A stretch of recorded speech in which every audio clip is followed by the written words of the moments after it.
Nearly 2,000 years after the Egyptians diagnosed diabetes, and 100 years after insulin was discovered as a medication, there still is no cure for diabetes. All of us at about age 30, our ability to produce insulin reaches its peak.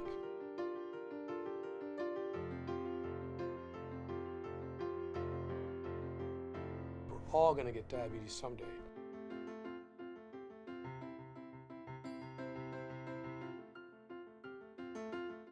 When I look at a body mass index chart and 20% of the kids that I've seen that day are on the chart and 80% of them are off the appropriate body mass index, that is worrisome. I was so driven by reducing the number and waking up at the perfect number that I would do things such as take insulin before I went to bed at night.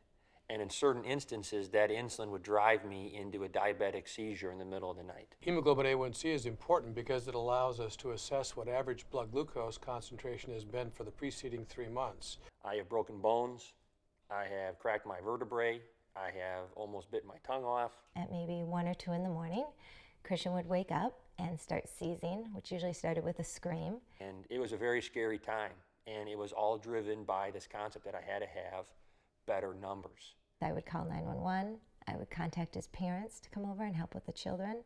And Jennifer and I would be out and we would see the police officers or the ambulance from Mendota Heights, and they would actually say hello to us because we had a standing relationship with these guys. I was completely unaware that this is something that was a consequence of not controlling your diabetes.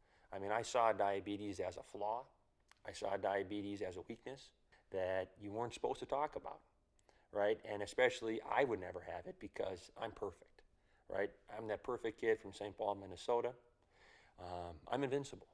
I'm gonna light the world on fire. And to have to embrace what it is and the changes that it may or may not cause was very difficult. Type 2 is becoming epidemic in the United States and worldwide. It's totally a non-discriminating disease process that afflicts all populations worldwide. I was kind of heavy. I was kind of short of breath, and I was feeling tired a lot, and I didn't have that much energy. So often, this is a generational problem. The families, the grandparents were overweight, the parents are overweight, the child is overweight. So the expectation of how active are you going to be is really low. So my mom, they went for a physical, in fact, and my doctor recommended me to this clinic, and they said I had, I think it was pre-diabetes before. Often in these families, food is love, and so the minute a child feels bad and comes home from school, they're feeling really sad, well, let's make some cookies, or, let's have a bowl of ice cream. Those kinds of things, just to try to nurture our children, are sort of built into the culture and certainly built into family structures across time. His mother was approached by, I'm not sure who, that bariatric surgery would be a better way to go with Kalan. He may have bariatric surgery, but I've seen kids eat through that. And if he doesn't learn how to control his lifestyle and change it, and if the family doesn't learn, it won't make a difference at all. Because of his situation and gaining more weight, his anxiety is increasing. He makes comments like, I don't want to go outside anymore. I'm embarrassed. Trying to lose that excess weight, shrink into the available insulin supply is what people with type 2 need to do, and that is hard to do. They put more of the responsibility back on me and tell me that I need to be more responsible for what I do and how I do it. My goal is to get fitter and get ready for the next turkey trot that happens. 12.9% of people in the United States, adults in the United States, have diabetes. So it's truly epidemic. There's never a day off, there isn't a minute off, there isn't an hour off. So you can have complete tight control, and maybe you change your exercise for the day, maybe you get off a conference call that's extremely stressful, maybe you don't have time for a snack in the middle of the day, and if any of those factors interrupt your lifestyle and it interrupts your diabetes regimen, you're at risk. My hope is that it starts with me and ends with me. Obviously, that would be the scariest thing for me, would be for my kids to have this condition. And it's something I really don't want them to have to go through. TrialNet is a research study going on at the University of Minnesota right now, and they're basically taking a three-prong approach. First is a historical study review to actually look at genetic markers and find out if there's anything in a person's family that may lead to type 1 or type 2 diabetes.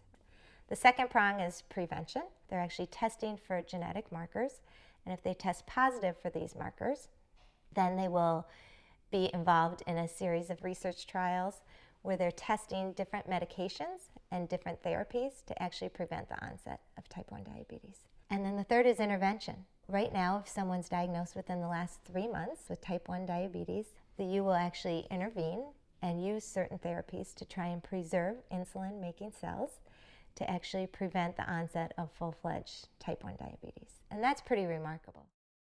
So the number of people, when I first was diagnosed, I didn't know anybody that had it. And now that I'm out and I'm talking about it and we're open about it, the network of diabetes, the understanding of diabetes has greatly improved.